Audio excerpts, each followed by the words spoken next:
పిలాతంట వీరు అసూయ చేత ఆయన్ను అప్పగించారన్న సంగతి గ్రహించాడంట. యేసుక్రీస్తు వారిని దేని చేత? అసూయ చేత.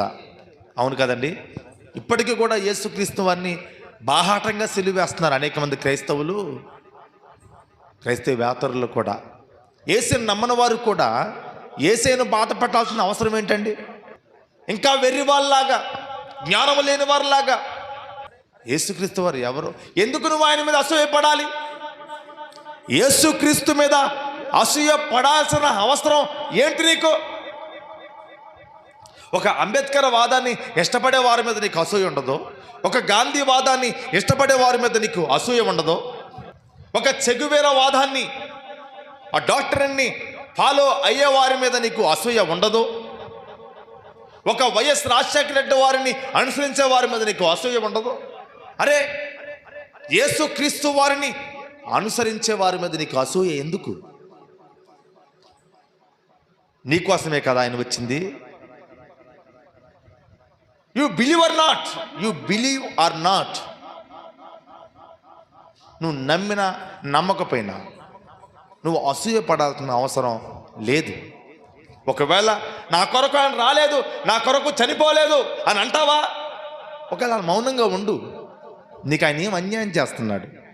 ఆ రోజు కూడా తెలుసుకోకుండా ఇజ్రాయేలు సిలువ వేసి యేసుక్రీస్తు చనిపోయిన తర్వాత వారి మీద వారు పెట్టుకున్న శాపానికి రోమా ప్రభుత్వము కొన్నాళ్ళ తర్వాత భయంకరమైన శ్రమలో గురి చేసింది. ఊచకోత కోసింది. రక్తము యెరూషలేము వీధులంట ఏరులై పారిందంట. చరిత్ర ఉంది చాలా. ఆనాడు వారు తెలియక యేసుని హింసించి అసూయ చేత అప్పగించి ఆయన బాధ పెట్టడం వల్ల వారి మీద వారు పెట్టుకున్న శాపానికి వారు అనేకమైన శ్రమలు అనుభవించారు. మరి ఈరోజు చెప్పేవారు ఉన్నారు కదా, బాబు, అయ్యా, అమ్మా అని నువ్వు బొజ్జగించి బతిమిలాడి యేసుక్రీస్తు వారిని గుర్చిన మంచి సమాచారము నీ మేలు కొరకు చెబుతుంటే కనీసం నీ అంతటి నువ్వు తెలుసుకోవట్లేదు కదా. చెబుతున్నప్పుడైనా ఆలోచించు. నీకు ఇష్టం లేదా? సైలెంట్గా ఉండొచ్చు కదా. ఇంకా ఎందుకు నీకు అసూయ? నీ తల్లికి ఏం అన్యాయం చేశాడు? నీ తండ్రికి ఏం అన్యాయం చేశాడు? నీ కుటుంబానికి ఏం అన్యాయం చేశాడు? నీ బంధువులకి ఏం అన్యాయం చేశాడు ఆయన? ఎవరో పాస్టర్లో కొన్ని వక్ర బోధలు చేస్తూ ఉంటే యేసుక్రీస్తు మీదే అసూయ పడటం అసలైన విషయం కాదు. సేవకులు చాలామంది ఉన్నారు. సత్యమేంటో తెలుసుకో 10 మందిని అడిగి. యేసుక్రీస్తు వారి మీద అసూయ పడాల్సిన అవసరం లేదు. ఇప్పటికైనా నీవు నీ కుటుంబము విడవబడక మునిపే, ప్రాణము పోక మునిపే ఎప్పటికైనా అంతది పోవాల్సిందే. అందుకే ఈ మాట తెలియజేస్తున్నాను. నీ ప్రాణములు, నీ కుటుంబ ప్రాణములు, నా ప్రాణము, నా కుటుంబ ప్రాణములు పోక మునిపే, దేవుని రాక మునిపే, ఇగో నువ్వు ఎలాగో తెలుసుకునే జ్ఞానం లేదు కదా. ఎలాగో తెలుసుకునే జ్ఞానం నీకు లేదు కదా. కనీసం చెబుతున్నప్పుడైనా వినొచ్చు కదా. యేసుక్రీస్తు గురించి ఒకసారి ఆలోచించు కదా. అవును కదా, ఆయన వచ్చింది నా కొరకే, చచ్చింది నా కొరకే, తిరిగి లేచింది నా కొరకే, తిరిగి రాబోతుంది నా కొరకని ఆలోచించు. నమ్మమని చెప్పట్లేదు, అన్వేషించు.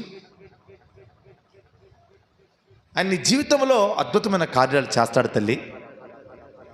నీ పాపమును కడుగుతాడు. పాపమును కడిగే ఏకైక దేవుడు యేసుక్రీస్తు వారు మాత్రమే అని చెప్పడానికి నేను గర్విస్తూ ఉన్నాను.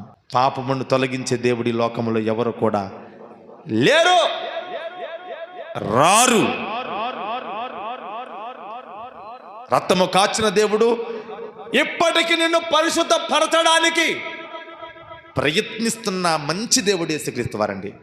ఇప్పటికైనా నీ సిలువ, నీ యొక్క చేష్టలను బట్టి, క్రియలను బట్టి బాగుగా సిలువ వేయటం ఆపి, ఆయన మీద అసూయ పడటం ఆపి, అదిగో ఆ రోజు వారు తెలుసుకోక నష్టపోయారు. ఇదిగో ఇప్పుడు నువ్వు తెలుసుకొని కూడా నష్టపోతే